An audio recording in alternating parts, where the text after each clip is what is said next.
दोस्तों GTL infra की बात तो स्टॉक के अंदर फिर से अपर सर्किट का दौर शुरू हो गया है। लेकिन क्या वाकई इस स्टॉक में हमें निवेश करना चाहिए या फिर इस स्टॉक से बहुत दूर हो जाना चाहिए? तो यहाँ पे इस वीडियो के माध्यम से वो सारी संभावनाओं को तलाशेंगे। कल हमारा बजट आ चुका है और इस बजट से टेलीकॉम सेक्टर को क्या फ़ायदा हुआ है और क्या नुकसान हुआ उसको समझने की कोशिश करेंगे। तो यहाँ पे कुछ बड़ी ब्रेकिंग न्यूज है जिनको इस वीडियो के माध्यम से डिस्कस करेंगे। साथ में यहाँ पे जीटीएल इंफ्रा का क्वार्टर वन का यानी जून का शेयर होल्डिंग पैटर्न हमारे सामने आ चुका है। तो क्वार्टर वन के शेयर होल्डिंग पैटर्न में क्या बदलाव हुआ है, किसने यहाँ पे निवेश किया और किसने अपना इन्वेस्टमेंट निकाला, वो सारी संभावनाओं को तलाशेंगे इस वीडियो के माध्यम से। और क्या वाकई छोटे पेनी स्टॉक में वो पोटेंशियल है कि आने वाले समय एक अच्छा रिटर्न दे दे या फिर हमारे निवेश को डुबा देगा। लेकिन फ्रेंड उससे पहले अगर आप पहली बार हमारे चैनल पर आए तो चैनल को सब्सक्राइब कर दीजिए, एक बेल आइकॉन दबा दीजिए ताकि जब भी नया वीडियो बने पहला नोटिफिकेशन आपको मिले। वीडियो पसंद आए तो लाइक से जरूर कीजिए। चलो फ्रेंड्स वीडियो स्टार्ट करते हैं। मैं हूं आपका दोस्त एस.बी. दवे और हमारे अपने चैनल ऑनलाइन कमाई में आपका बहुत बहुत स्वागत है। तो सबसे पहले जीटीएल इंफ्रा के कारोबार की बात कर ले तो यहाँ पे आप देख सकते हो कि स्टॉक की शुरुआत ही अपर सर्किट के साथ हुई सुबह सुबह और सर्किट बिल्कुल नहीं खुला। आप ये देखो कि प्राइस में कोई भी अप डाउन नहीं है क्योंकि बहुत भारी मात्रा में किसी ने शेयर सुबह सुबह खरीद लिए और ये देख सकते हो कि इसकी वजह से सर्किट खुल नहीं पाया। तो ये क्लियरली आप ये समझ सकते हो कि ये पूरा का पूरा ऑपरेटर का ट्रैप है। इस ट्रैप में रिटेल इन्वेस्टर को तो फंसना नहीं चाहिए क्योंकि न तो उनको निकलने का मौका मिलता है, न ही इसमें एंट्री करने का मौका मिलता है। सुबह सुबह आप देखो कि डायरेक्ट सर्किट लगा और इसको ऊपर ले जाके फिर अपना वो भारी भरकम प्रॉफिट बुक करके निकलते तो फिर सीधा लोअर सर्किट शुरू हो जाता है। ऐसे स्टॉक में फंसते रिटेल इन्वेस्टर उनको कोई फायदा नहीं होता है क्योंकि जब मौका होता है इसमें एग्जिट होने का तब वो होते नहीं, लालच आगे आ जाता है। आपको ये पता ही होगा पिछली बार जब ये स्टॉक दौड़ने लगा था लगातार अपर सर्किट लग रहे थे, इसकी प्राइस जैसे ही 3 रुपये 70 पैसे 80 पैसे के ऊपर आई मैंने लगातार आपको बोला कि इसमें आप प्रॉफिट बुक कर ले, कभी भी लोअर सर्किट शुरू हो सकते हैं। एक वीडियो में नहीं कम से कम 3-4 वीडियो में मैंने बोला कि प्रॉफिट बुक कर लेना चाहिए अब। और आप देख सकते हो कि 4 रुपये 13 पैसे पे जाके लग गया लोअर सर्किट, निकलने का मौका नहीं मिला। स्टॉक देख सकते हो कि कहाँ पर आके रुका। तो इसीलिए यहाँ पे एक थोड़ा सा अपना जो लालच है उसको कम करके निकलने की कोशिश तो करनी चाहिए अगर स्टॉक में अगर आपको कमाना है तो बार बार मैं आपको बता देता हूँ कि कौन से लेवल पे आपको यहाँ पे निकलने की संभावनाओं को तलाशना चाहिए। अगर वो उस हिसाब से अगर कर लेंगे, काफ़ी लोगों ने किया भी होगा तो प्रॉफिट बुक किए होंगे पहले, काफ़ी ऊपर में उनको मौका मिला होगा इसमें प्रॉफिट कमा के निकलने का। अब ये फिर से अपर सर्किट का दौर शुरू हुआ है तो आगे की क्या संभावना उसको भी समझने की कोशिश करेंगे। वैसे अगर आप देख सकते हो कि 5 तारीख तक इसमें अपर सर्किट लगातार लगे थे और 5-7 तक ये 4 रुपये 13 पैसे पे पहुंच गया था। उसके बाद सडनली देख लो कि लोअर सर्किट का दौर शुरू हुआ 8 तारीख से जो 19 तारीख तक चला है, यानी करीब 9 ट्रेडिंग सेशन में लोअर सर्किट लगे और लोगों का पैसा ज़बरदस्त कम हुआ।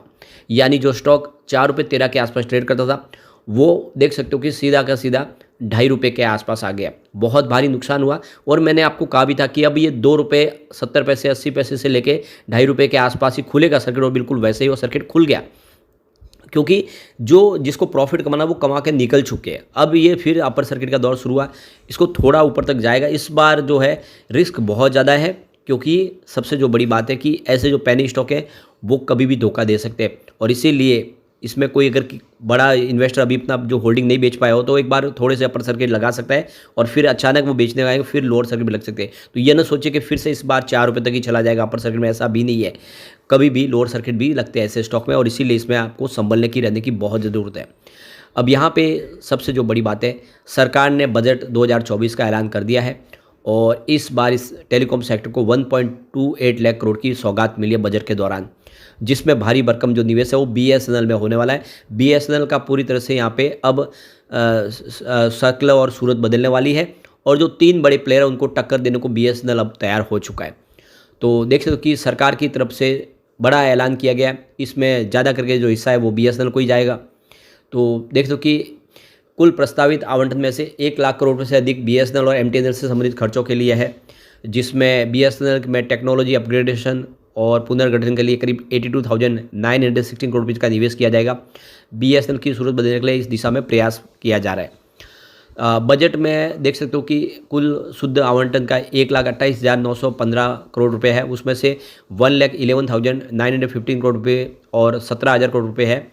तो यहाँ पे 17,000 करोड़ रुपए का अतिरिक्त प्रावधान यूनिवर्सल सर्विस ऑब्लिगेशन फंड के तहत उपलब्ध शेष राशि से पूरा किया जाता है और इसका उपयोग दूरसंचार सेवा प्रदाताओं को मुआवजा, भारत नेट और अनुसंधान विकास जैसी योजनाओं के लिए किया जाएगा।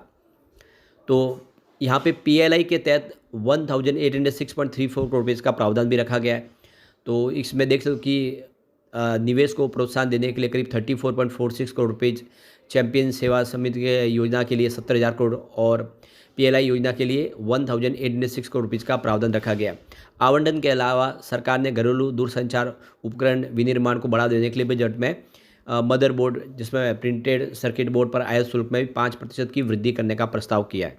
तो सरकार ने प्रावधान तो बहुत रखे, लेकिन दूसरी तरफ अगर आप देखें तो जो इक्विपमेंट है टेलीकॉम सेक्टर के, उसमें देख सकते हो कि सरकार ने यहाँ पे जो ड्यूटीज़ है पीसीबीए ड्यूटीज़ में उस पर इजाफा कर दिया है, 10 से 15% होगा, जिसकी वजह से जो टेलीकॉम सेक्टर पे असर पड़ेगा, टेलीकॉम सेक्टर की जो सर्विस है वो महंगी हो सकती है। तो एक तरफ सरकार ने बजट में राहत दी है, तो दूसरी तरफ झटका भी दे दिया है। और देख सकते हो कि इसमें चुनिंदा टेलीकॉम इक्विपमेंट पर यानी प्रिंटेड सर्किट बोर्ड पर जो ड्यूटीज़ में इजाफा कर दिया है 10 से 15% तक, इसका असर कई मोबाइल यूजर्स पर देखने को मिलेगा। तो सीधी बात है कि ड्यूटी बढ़ेगी, चार्ज बढ़ेगा इक्विपमेंट का, तो फिर जो ऑपरेशनल सेवा है वो महंगी हो जाएगी, यानी लोगों को अतिरिक्त भुगतान करना पड़ेगा।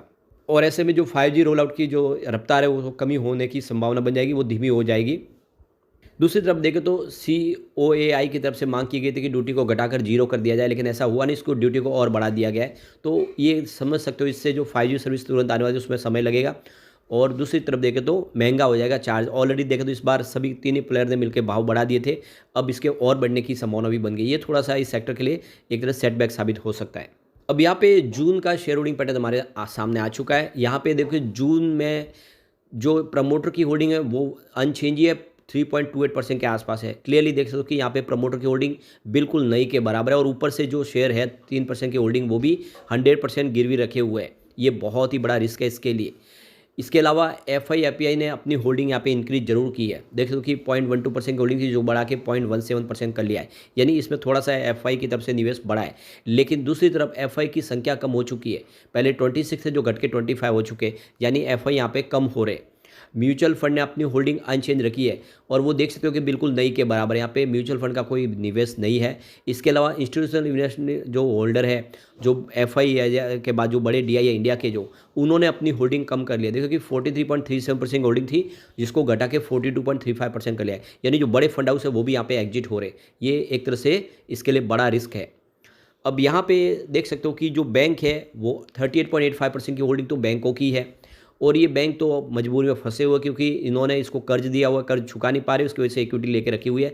तो यहाँ पे यूनियन बैंक ऑफ इंडिया है जिसकी 12% की होल्डिंग है, सेंट्रल बैंक ऑफ इंडिया जिसकी 7.36% की होल्डिंग है, बैंक ऑफ बड़ौदा की 5.68% की होल्डिंग है, इंडियन ओवरसीज बैंक की भी 5.23% की होल्डिंग है, कैनरा बैंक की यहाँ पे 4.05% की होल्डिंग है, और ICICI बैंक की 3.81% की होल्डिंग है। तो ये कुल मिला के ये 38% की जो बड़ी होल्डिंग है वो सारी की सारी बैंकों की है, और 3.3% की होल्डिंग तो LIC की है, जिन्होंने भी यहाँ पे इक्विटी ली हुई है। तो कुल मिला के अगर आप देखें तो ये शेयर होल्डिंग पैटर्न में आपको जो होल्डिंग दिखाई दे रही है 42% की, उसमें से 41% की जो होल्डिंग है वो तो सारे के सारे गिरवी शेयरों की वजह से, यानी ये क्लियरली समझ सकते हो कोई बड़े फंड हाउस यहाँ पे निवेश नहीं कर रहे, वो सारा का सारा इक्विटी कर्ज के बदले में लिया, और इसलिए ये स्टॉक रिस्की है।